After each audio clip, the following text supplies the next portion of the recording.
Saudações a todos, aqui é César Rolim, sou servidor técnico administrativo da URGS e integrante do Movimento Virada. Hoje é dia 16 de maio de 2024 e junto com o professor Carlos Alberto Gonçalves, também integrante do Movimento Virada, iniciamos agora mais um programa Virada Entrevista. Temos a satisfação e a alegria de receber hoje para uma conversa o Iporã Possante. O Iporã é engenheiro ambiental, hidrólogo, mestre em recursos hídricos e saneamento ambiental e doutorando do Instituto de Pesquisas Hidráulicas o IPH da URGS, né? Iporã, muito obrigado por teres aceito o nosso convite para essa conversa. E inicialmente gostaria que tu expliques para nós como está sendo a organização da Força Emergencial que se organizou de forma espontânea na URGS, né, diante dessa catástrofe, né, climática que tu e mais outros colegas teus estão coordenando, apresentando mapas interativos, por exemplo, né, um material fundamental ali para pesquisa, para informação, acesso à informação, né, entre outras ações. Contigo, Iporã. Perfeito, perfeito. Muito obrigado, César, professor Carlos Alberto. É um prazer aí estar compondo essa entrevista aí, registrando, né, no meio dessa turbulência, né, literal também, né, que está passando, na verdade ainda está em andamento no Brasil, né, parece uma escala nacional isso que está acontecendo no Rio Grande do Sul, né, está arrasado com esses eventos de enchentes. Excelente pergunta, né? A questão de como que isso aconteceu. Isso é muito importante a gente começar a pensar nessa documentação, assim, nesse registro. E eu estou numa posição de, de privilegiada nesse processo, porque eu estou conseguindo acompanhar muitos grupos, eu consegui, de alguma forma, articular, né? Talvez a palavra certa seja articulação, não coordenação, mas porque em alguns casos a gente está, digamos assim, deliberando coisas, né? Mas em outros a gente está só articulando o trabalho de muitos grupos que são independentes, que têm suas decisões. Mas, enfim, tudo começou, a história inteira, né? Começando não era uma vez, assim, né? Começou na primeira semana de maio, quando as previsões já estavam nos deixando bastante preocupados, previsões de chuva, né? E existe um grupo de WhatsApp ali, dos professores do IPH, que eu acabo tendo acesso também, e a gente já estava ali comentando que era bom ficar de olho, né? E tem um aluno chamado o engenheiro, aluno de mestrado, né? Não me fale, está no mestrado ainda. O engenheiro Matheus Sampaio, né? Ele é engenheiro hídrico e ele desenvolveu junto com no instituto e também na firma que ele trabalha um modelo de previsão de níveis para o Cais Mauá, né? Esse modelo não existia em nenhum lugar antes, né? O Serviço Geológico, por exemplo, tem modelos de previsão de nível para alguns rios aqui do Rio Grande do Sul, mas para o Cais Mauá não existia essa modelagem. O modelo ele é uma tentativa de representar a realidade no computador e ele tem certeza e tudo mais, mas ele ajuda muito a gente tomar decisões, né? Então, assim, os modelos eles não são perfeitos, mas eles são úteis, né? Então, assim, a ideia do Matheus, então ele desenvolveu, já foi ano passado, a gente já tinha esse modelo na China no ano passado. Então já foi acionado, né, as previsões de níveis, usando os dados de chuva, né, observados por diversos métodos, modelos que estimam as vazões dos rios, e aí um terceiro modelo integrado que vai calcular, né, o nível ali no Cais Mauá. E na quinta-feira, o primeiro boletim, se não me falha, foi dia 1º de maio. O primeiro boletim que eles fizeram foi um gráfico mostrando os níveis nos próximos 3, 4 dias, né? E naquele dia eu não tinha reparado muito, mas no dia seguinte, no dia 2, quando eu olhei a previsão nova, que sai uma vez por dia essa previsão, porque a gente tem que ter a previsão do dia de manhã cedo, rodar, simular, que demora para simular, né? E aí meio-dia tem que escrever, fazer o gráfico e gerar o boletim, interpretar o gráfico, né? Então tem que interpretar quais cenários a gente vai alimentar o modelo também antes, que são mais de um cenário. Então tem todo esse processo que esse grupo de pesquisa do Matheus, que foi o professor Fernando Fã, o professor Rodrigo Paiva, eles estão em cima desse tipo de produto que é essencial para toda a cascata de informações que se propagou depois com essas informações. Aí, quando é que eu entrei na jogada? Quando no dia 2, eu bati o olho no gráfico desse grupo, e aí eu fiquei com o olho arregalado, porque eu vi o nível subindo, num dos cenários mais críticos, o nível subindo até 5 metros no Cais Mauá. O muro, para ter uma noção, vai até o nível 6. Tá? Então, assim, era realmente algo preocupante. E aí a engenheira Sofia, minha colega a Sofia Moraes, professora na Univates, se não me falha, ela é minha colega na pós-graduação também, e ela me falou assim, Porã, faz um mapa, né, para Porto Alegre, mostrando onde que a gente pode informar as pessoas, onde que o nível pode atingir, porque na outra vez foi importante esse mapa, repercutiu muito o mapa que a gente fez, só que a gente fez a posteriori, né? A gente fez depois o mapa. E dessa vez a gente estava antecipando as coisas. E a gente descobriu uma ferramenta do Google chamado Google My Maps, que o usuário de uma conta Google pode criar um mapa e compartilhar esse mapa, e esse mapa abre no aplicativo do Google Maps, no celular das pessoas. Né? Então, tu cria um link com um mapa, por exemplo, com simbologias, né, mostrando onde quer o lugar e tal, compartilha. Então, a gente viu assim que isso ia ser crítico. Então, na quinta-feira, no dia 2, eu implementei esse mapa e publicamos esse mapa. Na sexta-feira, dia 3, o IPH lançou uma nota pública, assinada como equipe IPH, alertando que diversos bairros que a mancha, que a gente estimou, de inundação, caso o sistema entrasse em colapso, iria atingir a lista de bairros que poderiam ser atingidos e um alerta, preparar uma possível evacuação. Esse alerta saiu na 0 hora e o mapa também foi para 0 hora e acabou tendo em torno de 1 milhão de acessos ali naqueles primeiros dias. Agora está em 2 milhões e 500 mil acessos. Mas continuando a história, a partir daí, né, diversos outros setores começaram a vir atrás de uma cooperação espontânea, incluindo, por exemplo, um mapeamento de abrigos, locais de abrigo, de coleta de doações, de cozinhas comunitárias e etc. Esse grupo está muito mais associado à faculdade de arquitetura, por exemplo. Né? Esse pessoal acabou vindo junto e também a gente começou a ter simulações de manchas para o estado inteiro, para a parte da região do Guaíba inteira, né? Incluindo os vales dos rios. E também um outro grupo do Instituto de Geociências abriu uma frente para fazer esses mesmos mapas, só que para as regiões da Lagoa dos Patos, ali, Rio Grande, Pelotas, tá, aqueles municípios pequenos da Lagoa dos Patos, e distribuir esses mapas que são facilmente acessados por qualquer um e interpretáveis, né, simbologia mais simples e tal. E a gente começou a distribuir isso aí nos primeiros 2, 3 dias. Assim. Foi uma força-tarefa muito rápida, muito espontânea, e ela foi viável, uma mínima coordenação foi viável graças à nossa rede de contatos que a gente tem. Né? Então, a gente não está isolado no mundo fazendo nossa pesquisa, a gente está em contato com a comunidade acadêmica, né?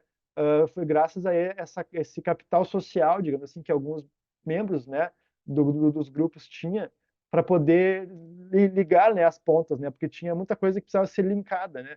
Então, fala com o fulano, fala com o fulano. Então, começou a rodar muito isso.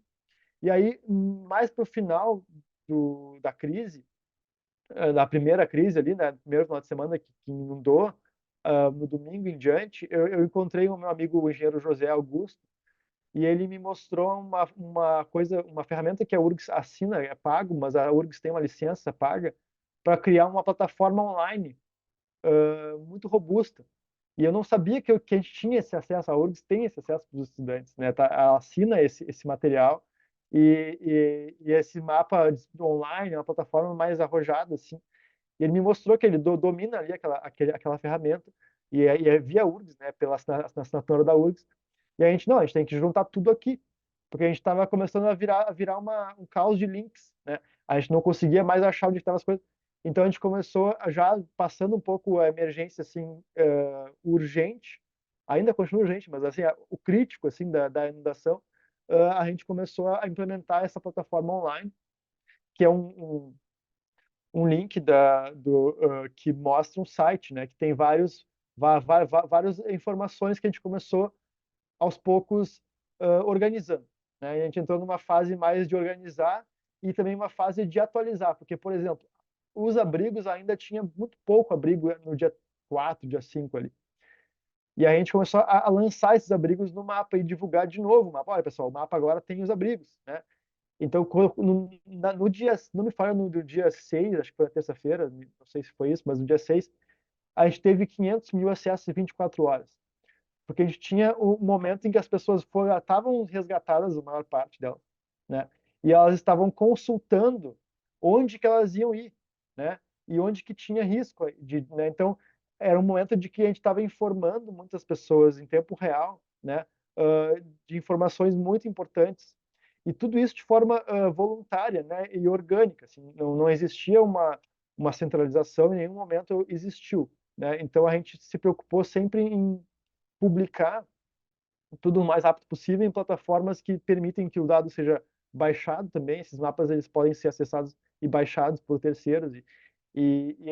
Então foi um momento de que a informação precisou escoar tão rápido quanto os rios, né? Então assim a gente tentou fazer com que a informação escoasse também, né? Então porque não, assim, ó, é muito, tem que me controlar um pouco, assim, porque, mas no dia 4 eu fiz um campo e eu fiz várias inspeções de campo, vendo pontos críticos aqui onde eu conseguia acessar aqui na parte mais da zona sul de Porto Alegre, a parte do Marinha ali, perto da Roça das Cuias, e fui até o gasômetro. E aí eu observei várias coisas, inclusive eu observei a água entrando dentro do centro administrativo do estado, né? A água escoando, porque estava vindo água da Mauá entrando naquela parte do Harmonia. Eu fiquei sabendo, não fui ainda lá ver, mas botaram uma barreira ali naquele trecho, que era um gargalo que estava entrando água de um lado para o outro da cidade. E isso não foi feito no dia 4. Então, isso já responde a segunda pergunta que a gente está alinhando aqui, né? Mas o que eu quero dizer é que a gente perdeu os dados do governo do estado nesse momento, porque entrou água na Procergs. Então, assim, a sala de situação caiu, o site da FEPAM caiu, o site da SEMA caiu. Os dados que nós estamos trabalhando são cópias que nós tínhamos feito antes por questões de pesquisa, né? Então, a gente tem cópias dos dados do governo do estado e nós estamos usando essas cópias para calcular muitas coisas, né? Calcular, por exemplo, o número de pontes destruídas, enfim. Então, a gente está agora nessa segunda fase de atualização das informações. Os abrigos, todos os dias a gente lança um boletim informando que eles têm atualizações, não só de um abrigo adicional, mas o que precisa em cada abrigo, o que precisa em cada lugar. Isso é um esforço que é feito integrando outras plataformas que estão além da URGS, estão esforços, inclusive oficiais e outros não oficiais. Nós estamos tentando assimilar essas informações nesse mapa, né? Então, existem muitas pessoas trabalhando em diversas frentes, assim. E aí, eu acho que para lançar a plataforma, a gente preferiu lançar na imprensa da URGS, né? Para reforçar, né, o papel da universidade, né? A gente preferiu deixar que a URGS publicasse essa plataforma, né? A primeira notícia fosse a da URGS, e a gente preparou uma análise de números grandes do que a gente conseguiu fazer de um retrato do que aconteceu, pelo menos no dia 6, porque dia 6 de maio abriu o sol e o satélite conseguiu pegar quase tudo o que aconteceu, né? Então, assim, a gente teve esse tipo de curiosidade, assim, né? Dia 5 foi o pico e dia 6 abriu o sol, quando a gente conseguimos tirar um retrato do que aconteceu. E a gente rapidamente pegou esse retrato, no dia 7 já estava feitas as análises de números, né? Estimativas numéricas de domicílios afetados, pessoas afetadas, edificações afetadas na escala municipal, né? Mas a gente tem esse mapa detalhado. A gente pode pensar no mapa onde que tem alguma edificação, onde tem um bairro, né, na escala de bairro. E agora a gente está começando a pegar os endereços também. Então a gente está numa escala muito fina já do que aconteceu. E isso tudo de forma muito emergencial e muito rápida, assim, graças a essa coordenação grande, assim, né? Essa articulação talvez seja a palavra certa, né? Muito obrigado pela tua explicação, Iporã. Eu acho que é fantástico. A gente vendo tu contar como é que tudo isso aconteceu, dá, claro, a ideia de uma força emergencial um pouco espontânea, né? Mas já há uma articulação das pessoas, mas muito em função de uma expertise que já tem a universidade, né? Se a gente pensar a universidade, claro, tu é um pós-graduando, né? Tu está num universo de 15 mil pós-graduandos que a universidade tem hoje, né? Mas se tu pensar assim, a expertise que a gente tem dentro da universidade em vários setores, e tu está numa área de ponta e importante nesse momento para nós, mas tu vê já isso coordenando, já dando uma articulação de resposta, né, para o município que talvez nem o próprio município, nem o estado esteja preparado. Então, a universidade tem gente capacitada como tu, que já consegue prever, antecipar coisas, isso é fundamental, né? Eu acho que esse é o papel da universidade pública, né? Aquela de É, gerar pessoas críticas para responder às demandas sociais. Então, vocês acho que mostraram isso aí, claro, num primeiro momento de uma forma espontânea, né? Porque cada um foi vendo as suas, né? E depois já tentando articular para dar uma resposta mais institucional. Mas hoje, nós vamos voltar para a questão do colapso, né? uhum, Mas hoje, né, assim, ó, que é a tua área, né, que é o planejamento de gestão, né, uhum. para o papel esse da universidade nesse planejamento, né? Na tua opinião, hoje nós temos massa crítica, né? Pessoas capazes da gente fazer um planejamento adequado para ter uma cidade usando uma linguagem, né, resiliente, né, para esses desastres que a gente viveu. Qual é a Sim. tua posição sobre isso? Ótimo, ótima pergunta. Muito se fala em inteligência artificial hoje em dia, né? Mas eu acho que a inteligência humana foi essencial em toda essa crise, né? A gente usou a nossa. Existe um capital humano muito grande, né, nessa Universidade Federal, em outras instituições também parceiras e que cooperaram, né?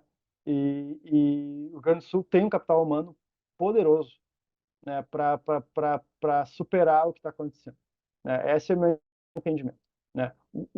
Então acho que esse processo todo revela, né, esse capital humano, né, poderoso que existe e está operante, instalado. O que precisa é a articulação de tudo, né? Então, assim, uh, a gente teve uma discussão mais filosófica desse grupo uma única vez, assim, que a gente conseguiu filosofar um pouco, que era a nosso entendimento emergencial, desse esforço emergencial voluntário, era informar a todos, né? Era trazer informação a todos, né? Não estar, digamos assim, ser um ator, né, independente no arranjo, né, de tudo, né? Então, assim, então os poderes instituídos, né, as instâncias de governo, elas que dialoguem, né, conosco, e a gente já está fazendo isso, né? Já está tendo um diálogo, mas um diálogo no sentido de explicar o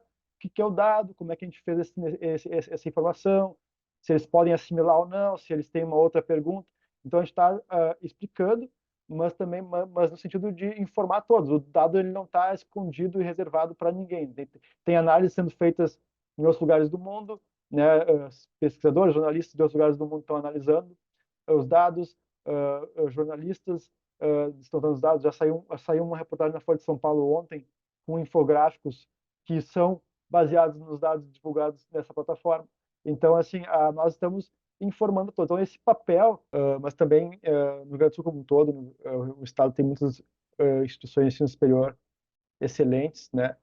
Tanto públicas quanto da iniciativa privada. Eu acho que existe muito capital humano, mas a federal aqui do Rio Grande do Sul teve esse protagonismo em iniciar nessa frente e demonstrar de forma inequívoca, né, a qualidade e a responsividade, né, a capacidade de resposta rápida que todo mundo conseguiu produzir, né, nesse grupo que foi se articulando de forma orgânica, né, de forma não centralizada, assim.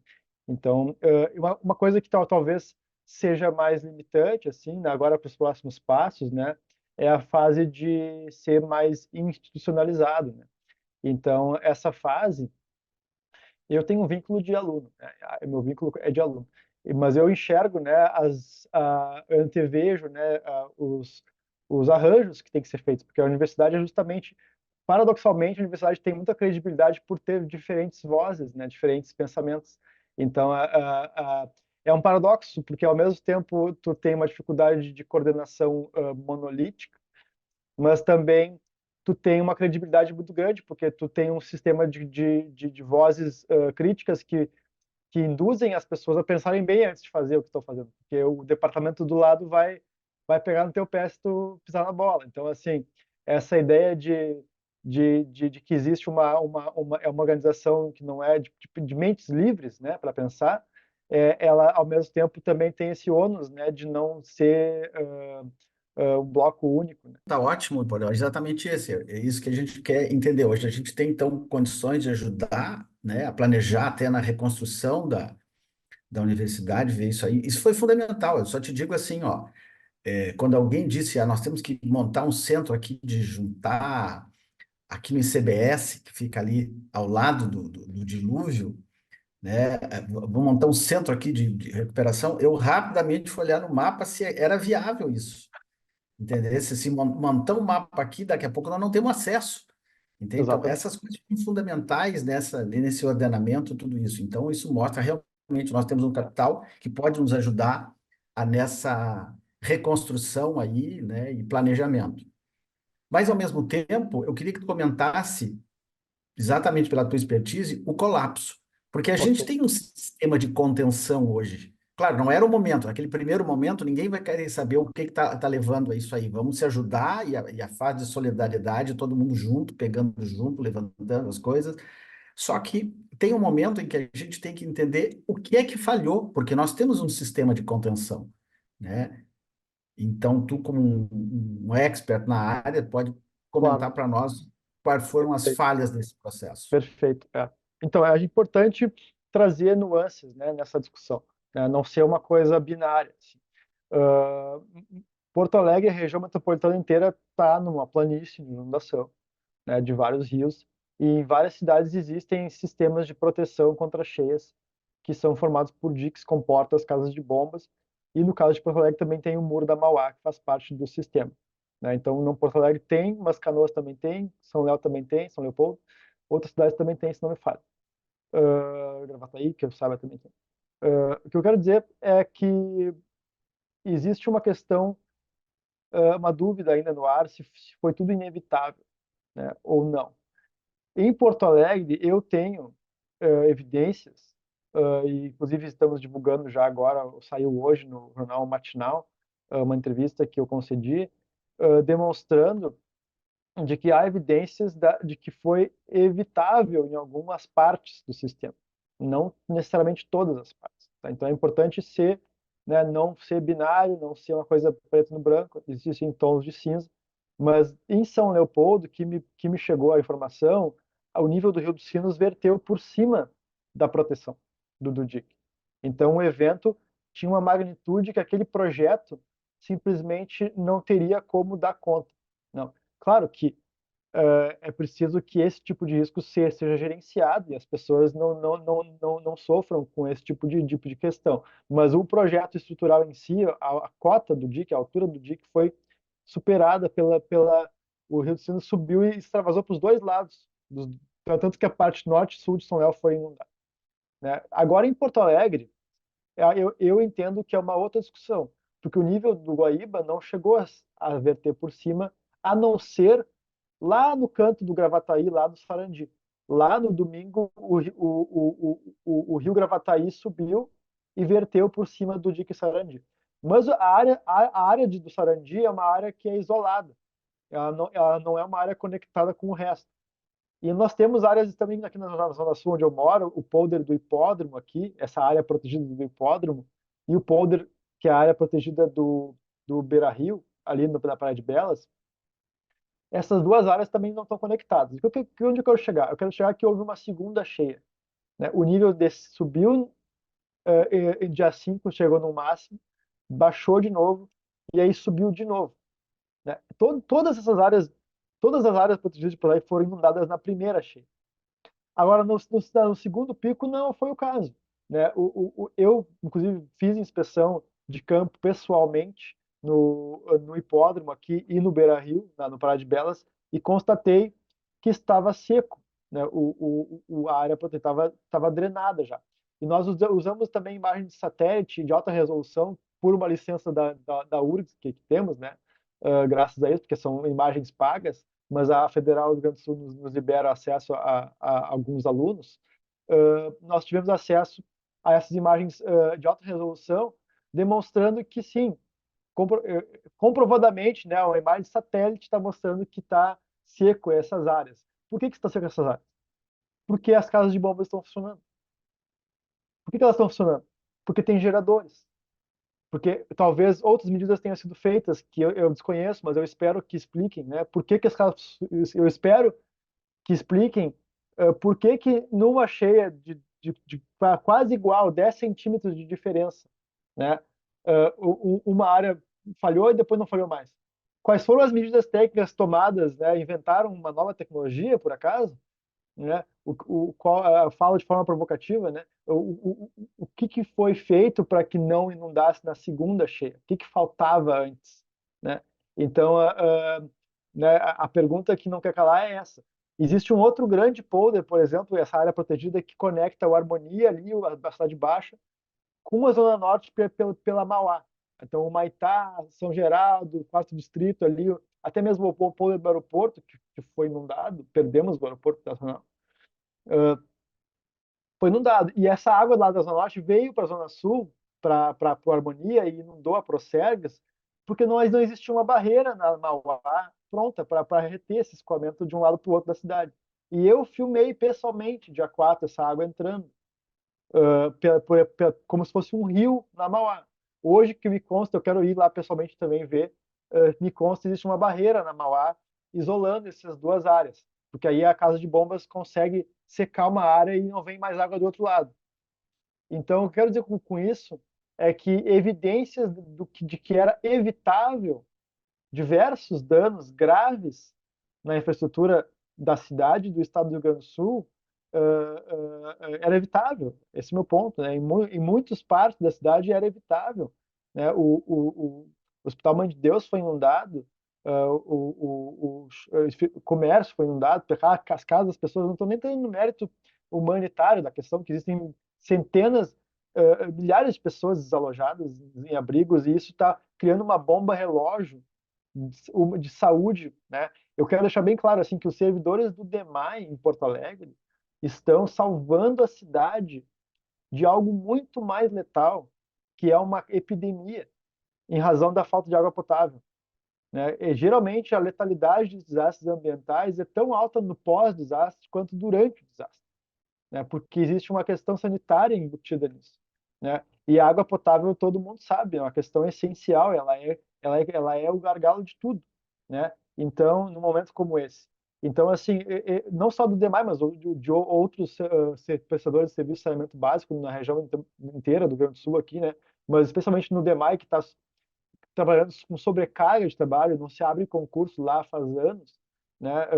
Existe um déficit grande de trabalhadores, então eles estão fazendo tudo isso apesar da sobrecarga. Então é tudo isso que eu tenho para dizer, né? O colapso ele era evitável com nuances, com certeza. Existem talvez alguns casos que não seja o caso. No caso de Canoas também me consta que verteu por cima. Excelente, Porã, excelente e muito legal tu lembrares É, do DEMAI, né? Eu queria falar um pouquinho sobre isso, né? Eu também sou servidor municipal de Porto Alegre, eu sou professor da rede municipal, né? Sim, E atuo nos sindicatos municipários, né?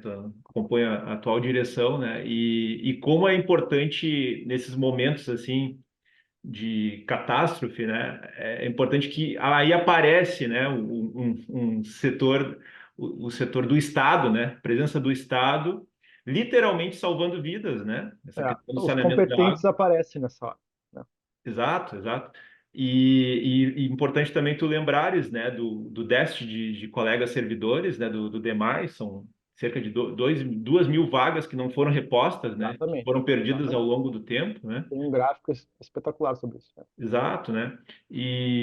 E interessante, assim, a lógica neoliberal, né, ele tem dinheiro acumulado, mais de 400 milhões acumulado, né, no rentismo, inclusive. Uhum. Isso não é repassado nem para repor colegas, né, as vagas, os recursos humanos ali, tampouco investimento nesses equipamentos de segurança e proteção, né? Então, enfim, é, viva o demais público, né? Eu Viva o queria demais falar público, isso, com certeza. né? E qualquer projeto assim de privatização do DEMAI, e tanto a gestão do Nelson Marquesan quanto a gestão Melo tentaram privatizar por várias vezes, né? E o Uhum. Melo acabou recuando assim de uma maneira estratégica, né? Porque viu que na atual conjuntura não permite isso, e a conta dele, o cálculo dele é investir na reeleição, e se for reeleito, provavelmente vai vir de novo essa pauta da privatização, porque é a agenda, né? Eu estava lendo um artigo do André Roncaglia, professor, né, de economia lá da Unifesp, né? Ele estava comentando Uhum. assim da lógica neoliberal, né? Que o Estado é visto como um Estado socorrista, né? Quando tem essas emergências, né? E como é importante mudar esse viés do Estado socorrista para um Estado planejador, né? E que é isso que tu estava falando, né? De Sim. ter esses investimentos e se preparar para, enfim, eventuais crises, enfim, para ter um planejamento, né? Nesse sentido, né? E passa por isso que tu está falando, né? De repor de recursos humanos, de investir em tecnologias, valorizar essas pesquisas acadêmicas, né? Então, Uhum. é bem nessa linha, né? Da presença do Estado, né? E de uma maneira planificada, né? Não só de socorrer, né? Não só, que também é fundamental, obviamente, né? Mas a gente lembra do Estado e a lógica neoliberal é isso, né? Bom, agora o Estado serve, né? Vamos acionar os recursos do Estado, né? Então, tem todo um discurso, assim, de que o Estado não serve, o Estado é pesado, tem que privatizar, tem que parcerizar, etc. Mas nessas horas a gente vê a importância, né? E aí Estratégica. Oi, pode falar, desculpa. Não, claro, eu queria pegar dois ganchos só rápidos Tá. da tua fala em relação a isso. Eu tenho uma amiga, a socióloga Joana Winkler, ela analisa a questão dessa agenda neoliberal das cidades inteligentes, né? De tentar vender que as empresas de alto risco, startups, vão construir soluções para o bem-estar da população e o Estado não precisa se envolver e ser um Estado mínimo e ela analisa isso de forma crítica, né, e demonstra que o que aconteceu foi isso, foi uma agenda, né, desse tipo que desmontou não só boa parte da inteligência municipal, como da inteligência estadual, né, o que é mais grave, né, porque nós estamos lidando com uma questão regional, né, a Metroplan, né, ela ficou raquítica, né, e trabalha apenas com, eu tenho certeza que são ótimos profissionais que estão lá, mas trabalhando com um foco específico em transporte, porque é o mínimo que o Estado tem para oferecer, uma regulação dos transportes. Então, assim, a gente montou um banco de dados que deveria estar num grande painel da Metroplan em relação à infraestrutura diversas, de saneamento, de topografia. A gente não tem uma topografia detalhada, integrada, cada município tem o seu, essa fragmentação, né? Que, na minha opinião, eu falo para essa minha amiga, a socióloga Joana Winkler, ela existe esse termo cidade inteligente, né? Mas talvez numa linha um tanto do Gessé Souza de usar termos mais fortes, assim, talvez cidades idiotas, né? Acho que talvez seja o termo correto, né? Cidades burras, né? Então, assim, acho que talvez essa seja o termo para chamar atenção mesmo, né? A agenda das cidades idiotas, né? Então, acho que é mais ou menos por aí, que, a meu ponto de vista, bem pessoal, bem mais né, assinado por mim só. Não falo por nenhuma instituição, eu falo por mim nesse momento, né? Eu sempre falo por mim, mas nesse caso eu estou dando uma ênfase que não é o entendimento que eu tive com outras pessoas do Instituto, nem nada, mas essa é a minha posição. Assim. Sobre essa ideia do Estado que planeja, que se programa, que se estrutura, né? Eu queria te perguntar assim sobre as possibilidades de construções em áreas próximas aos rios, né? Uhum. E a gente vive um contexto assim de especulação imobiliária exacerbada, eu diria, na cidade de Porto Alegre, em outras capitais também, acho que é um fenômeno Brasil afora, né? Claro. E essas construtoras, elas gostam de investir em áreas próximas aos rios, né? Uns projetos arquitetônicos de vários andares, né? Enfim, eu queria te perguntar assim, como o poder público, como a administração pública pode atuar de forma, eu diria, mais responsável para evitar catástrofes como as de agora, né? Nesse sentido assim de como dialogar com esses projetos arquitetônicos, né? De maneira que não ocorra ou que se intensifiquem catástrofes como essa de agora. A Mariana Vivian, a socióloga Mariana Vivian, fez uma dissertação no programa de pós-graduação de sociologia sobre o uso das frentes de água, né, no Brasil, especialmente portos. Então, tem vários estudos de casos, inclusive lá de Recife, por exemplo, né, e também, também aqui perto, nos vizinhos, no cais, Puerto Madeira, acho que é isso, né, ali em Buenos Aires. Então, assim, existe uma beleza cênica de estar perto de um espelho de água, né? E isso traz um valor, né, econômico para aquela maior que a média, né, daquela vista e tudo mais. Então a questão é para quem que a gente vai distribuir esse valor cênico, né? Né? Então certamente existe um arranjo mais justo do que fechar, né, uma beleza cênica para quem só quem consegue pagar, né? Então é necessário que haja, na minha opinião, né, um entendimento de que seja esse valor seja compartilhado com todos, né, de que não seja privatizado, né, esse valor cênico. Claro que ele deve ser aproveitado, né, de alguma forma, né? Então, tem uma cidade com um potencial cênico, a gente deve aproveitar esse cartão postal, né? E, inclusive, porque isso vai gerar renda e vai gerar riqueza, né? Mas de forma que seja justa, né? De forma que não remova, né, a questão para poucos, né? Mas quanto à questão integrada com a questão da reconstrução, a questão dos desastres, né? Sem dúvida alguma, essas áreas de frentes de água são próximas do rio, do lago, enfim, da onde tem o escoamento da água. Então, são áreas que também têm um papel não só cênico, mas ambiental, uma função que não é só cultural, é uma função ambiental. Então, isso deve ser considerado agora nesse viés da reconstrução, qual viés que vai ter, né? Que viés que vai ter, né? Porque a reconstrução ela vai ter que ser pensada e a gente tem que ser baseado em evidências e mudar o paradigma, mudar, né? Eventualmente, talvez medidas estruturais devam ser feitas de novo, alteamento de diques, isso tudo deve ser pensado de forma fria. Mas o viés geral da reconstrução tem que ser a adaptação. Nós temos que entender a dinâmica da paisagem, que é que a gente se ocupa, né?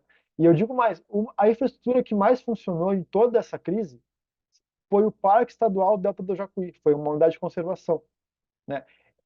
Quem criou esse parque no passado acertou em cheio, né? Porque poucas pessoas foram afetadas. Óbvio, a gente tem moradores nas ilhas que foram afetados, mas o parque é bem maior que as ilhas, inclui toda uma planície, e essa planície poderia ter sido construída uma cidade, né?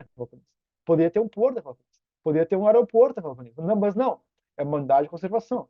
Por quê? Porque foi feita uma leitura, de algum momento da nossa história, que aquela área tem uma vocação ambiental de conservação, né? Então, quem sabe a gente replica, né, essa experiência. Talvez o pessoal que construiu os diques nos entregaram uma herança maldita, né, que a gente ficou numa área de risco.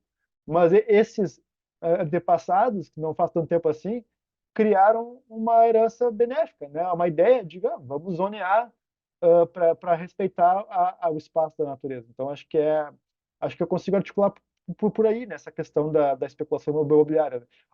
Acho que um outro ponto que pode ser colocado, pensado, é que nós precisamos de casas, né? Muitas casas foram perdidas para sempre, porque a água permaneceu por mais de alguns dias nas casas. Isso já inviabiliza estruturalmente muitas edificações, e sem falar das edificações que foram simplesmente destruídas pela severidade muito grande do escoamento, né? Em zona de passagem de cheias. E Porto Alegre, ironicamente, de forma tanto macabra, né, tem muitos domicílios vazios, né, muitos, né, surpreendentemente acima da média em relação a 2010, por exemplo, no censo de 2010, o censo novo demonstra que a cidade está alocando recursos materiais para construir moradias para ninguém morar, né? Para ser um ativo de investidores, né? Manuseado em bolsas de valores, em arremates. Isso aí é uma moeda de um cassino, né? Não é moradia, né? Então, assim, a gente tem que colocar isso na pauta também, né? Excelente, excelente, Porã. Eu queria reforçar o agradecimento do teu aceite, né, o nosso convite aí para a conversa, Eu né, que agradeço. e dedico assim para ti, assim, Maravilhosa, maravilhosa. As muito bom, né? explicações e as posições. Excelente, excelente. Acho que enriqueceu bastante o conteúdo, né, das nossas publicações aí esse programa, né? Eu dedico para ti assim mais 2 minutos aí para alguma outra coisa que tu queira falar, que tenha Claro. esquecido. Existem muitos pontos, né? Obrigado, César. Eu vou tentar me restringir, né, no tempo, que eu gosto de falar, pelo visto. Eu sou conhecido como palestrinha, né? Mas, enfim, o que eu quero talvez pontuar é que existe algumas questões sérias, né, acontecendo, que é a questão da reconstrução mesmo. Vai vir muito recurso, né, para fazer isso, e isso deve ser feito com base em evidências. E acho importante a gente combater falsas promessas que estão se propagando como fake news, né, como se fosse, na minha opinião, é a nova cloroquina e a nova ivermectina, tá? A abertura de um canal na Lagoa dos Patos é a nova cloroquina. Esse tipo de obra é inadmissível, porque ela abre um risco inadmissível de salinização no Lago Guaíba. A gente pode perder a cidade inteira com isso, tá? A gente perde a cidade, tá? Não tem mais água, né, se entrar o sal até aqui. Eu estou apurando ainda com o pessoal da URGS também, ó, de novo a cooperação das instituições, com o pessoal que estuda nas geociências e essa questão, e a gente está preparando algum material em breve para tentar selar essa discussão, mas o bombardeio é muito grande. O IPH fez uma nota técnica explicando que o efeito é mínimo disso, mas um efeito hidráulico, não um efeito da salinização. E as perguntas seguem vindo. Os jornalistas leem as notas e não entendem e seguem perguntando, porque as pessoas estão falando sobre isso nas redes sociais, né? É a nova cloroquina. A nova ivermectina é a dragagem dos rios. A dragagem dos rios é uma solução pontual para navegabilidade. Ponto final. É necessária para navegabilidade. O volume removido de sedimentos, sem dúvida, melhora o escoamento dos rios, mas não se compara ao volume de água estocado nas planícies que a gente está vendo. Então, essa conta também precisa ser apurada para selar essa discussão. Mas eu já aponto que esses dois tipos de discursos, eles são, na minha opinião, perigosos, porque eles podem estimular investimentos nisso. E os recursos são escassos, a gente tem que alocar eles de forma eficiente. Acho que essa é a minha mensagem final. Muito bem lembrado, né? Assim, em tempos de pós-verdade, de fake Exato. news aí rolando solta, né? Viva a ciência, né? Também, né? Viva o serviço público e viva a ciência, né? Então a gente tem que escutar, né? Com muita atenção o recado, né? Eu queria então agradecer novamente ao Iporã e lembrar para todas as pessoas que nos escutam e nos veem, né?